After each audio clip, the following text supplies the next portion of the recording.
राज्यातील 14,000 ग्रामपंचायती बेवारस अवस्थेत 6 महिन्यांपासून निवडणुका रखडल्या, तर 50,000 कर्मचाऱ्यांचे गेल्या 5 महिन्यांपासूनचे पगार रखडल्याचंही समोर.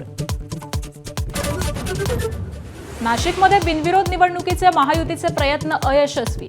महायुतीचे नरेंद्र दराडे विरुद्ध अपक्ष गोकुळ गीतेंमध्ये लढत, तर तोडगा काढण्यासाठी गिरीश महाजन, उदय सामंत नाशिकात. विधान परिषद निवडणुकीत विदर्भात 3 जागांवरती काँग्रेस उमेदवारांची माघार.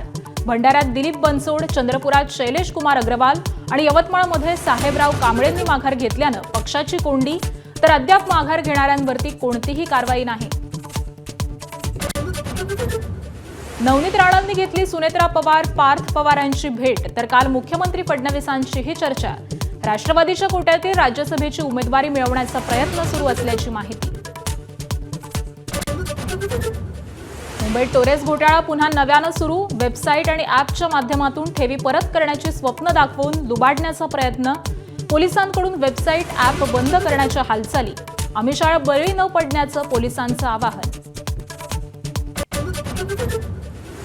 एमआयएम नगरसेवक मतीन पटेलची 7 तास चौकशी. निदा खानला आश्रय दिल्याचा पटेलांवर आरोप.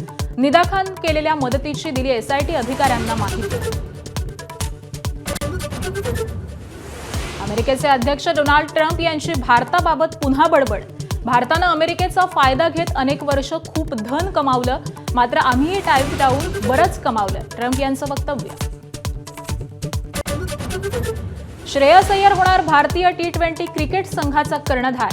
6 जूनच्या आयर्लंड दौऱ्यासाठी होणार टीम इंडियाची घोषणा. वैभव सूर्यवंशीचा समावेश होण्याची शक्यता.